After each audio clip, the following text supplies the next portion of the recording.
Welcome back. This video is the second of 3 for our sermon for March the 29th. It contains point number 2.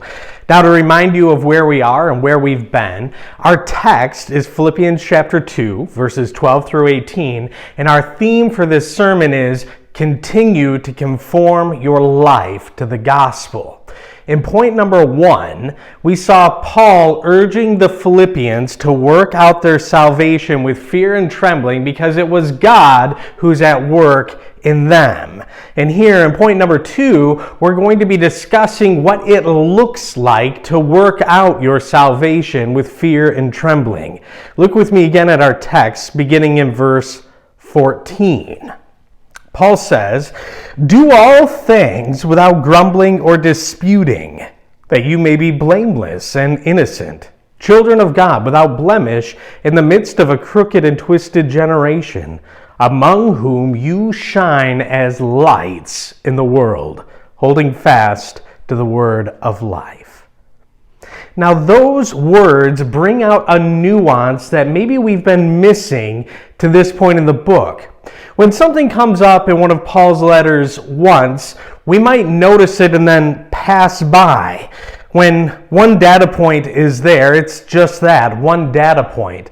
But when you begin to line up data points, then a trajectory appears. These verses are a part of a trajectory that we haven't talked about much, but we're going to begin to talk about more as the book of Philippians unfolds. The overall tone of the book of Philippians is overwhelmingly positive, but there are some indications that there are some problems in the church in Philippi. Why did Paul, way back in chapter 1, feel the need to exhort them to abound all the more in love? Why did Paul feel the need to mention that there are people who are preaching the gospel but with the false motives of trying to inflict damage to Paul, even if the gospel that they preached was correct?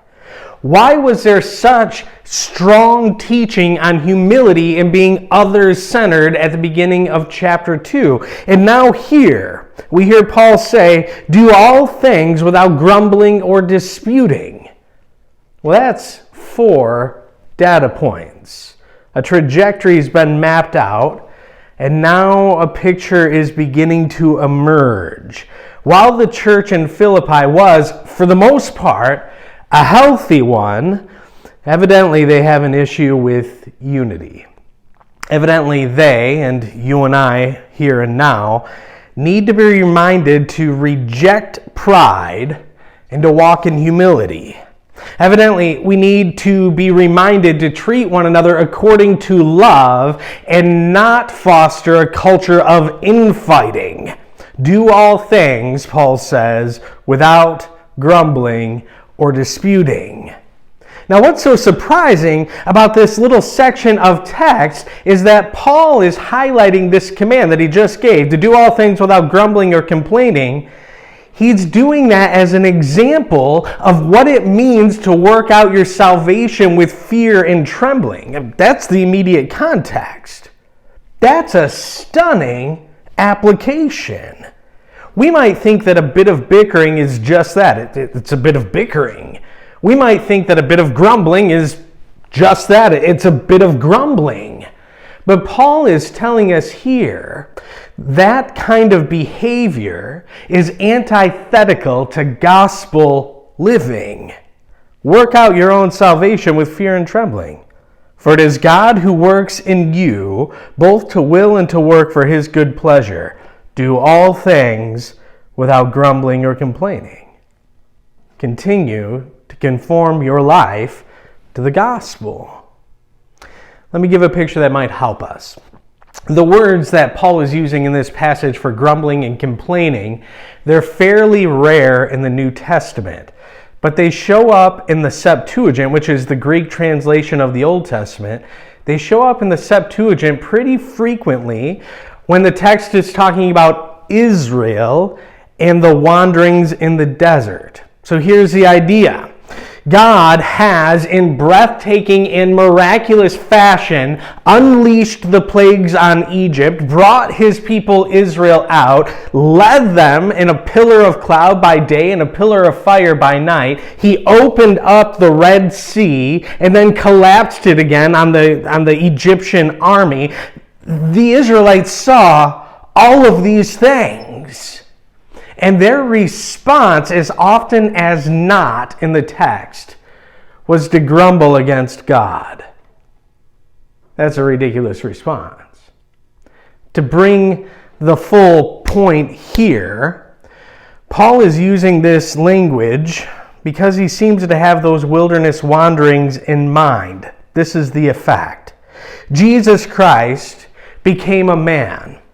Having become a man, he took on the form of a servant. Having taken on the form of a servant, he became obedient even to the point of death on a cross. And then he defeated death for all of us and has been raised to the highest place and been given a name that is above every other name. And our response is to act in a way other than humility.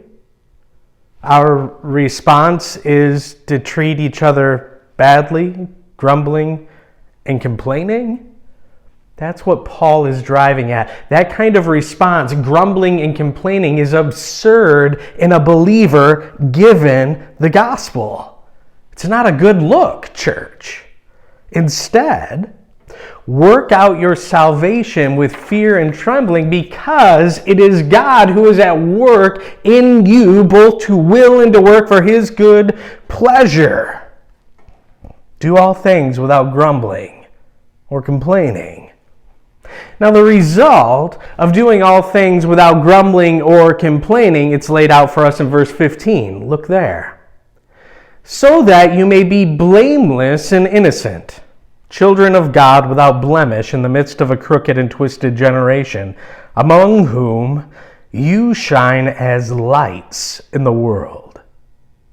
In other words, grumbling and complaining, that's normal human behavior in a broken and a fallen world. That's what we expect people to be like apart from Christ.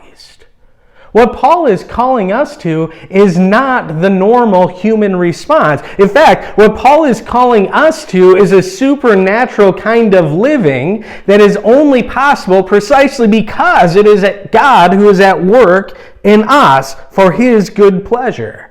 And so when you and I live our lives without this grumbling and complaining, but when you and I live in humility with an others-centeredness and in praise of our Lord, who has been given the name that's above every other name, when we do that, we shine like lights in the darkness. We show or prove ourselves to be children of God.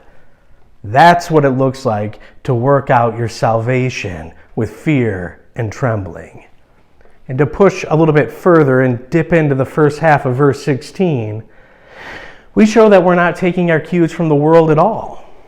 Rather, we're taking our cues from the gospel itself. That is, I believe, what Paul is intending when he says, holding fast to the word of life.